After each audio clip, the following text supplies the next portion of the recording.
Hi weaving friends, I've got a super simple and quick tip for you today for when you're doing your tie-on with your rigid heddle loom. This little tip has two purposes.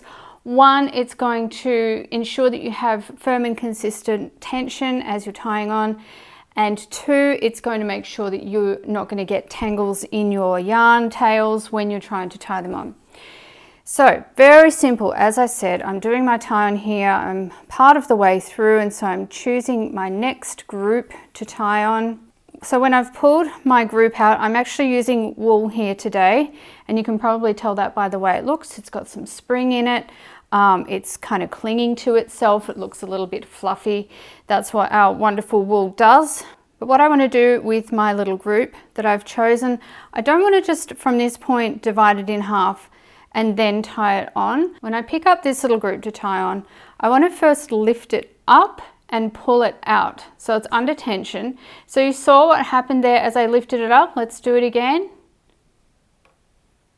It's separated into two groups. Why did it do that? Because in our heddle we are threaded on holes. That's the lower group that's being held down, and we're threaded in slots, and they're the kind of free threads that can go anywhere up or down. But when we lift them up, it separates the two groups out from each other. And then when we do that, if you have a look right here, you can see that those threads are clinging to each other. Now that is a characteristic of wool, but you know, some types of cotton, a fluffier cotton, some acrylics will also do it. And so when I look at my bunch of threads, they're nice and straight until they get to about here, and then they kind of all bunch together and look a bit tangly. So my tip is to just use your pointer finger, insert it into that gap and pull down. And as you do so, you separate out the two groups, and then you can bring them back together and they're nice and neat. And see, that gap is really clean now. It's quite different. And then we can go ahead and divide that group in half and then tie directly onto the rod, and that gives me such a straight and beautiful group of threads. They're all in order, there's no tangling, and they're all under the exact same amount of tension.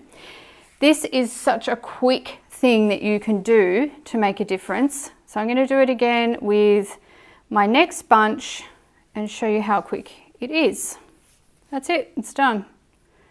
Divide in half, tie on. I do this with all my threads, so it's something that I don't even really think about anymore. There, it's done, and tie on. So I hope that's helpful to you friends, and until next time, happy weaving.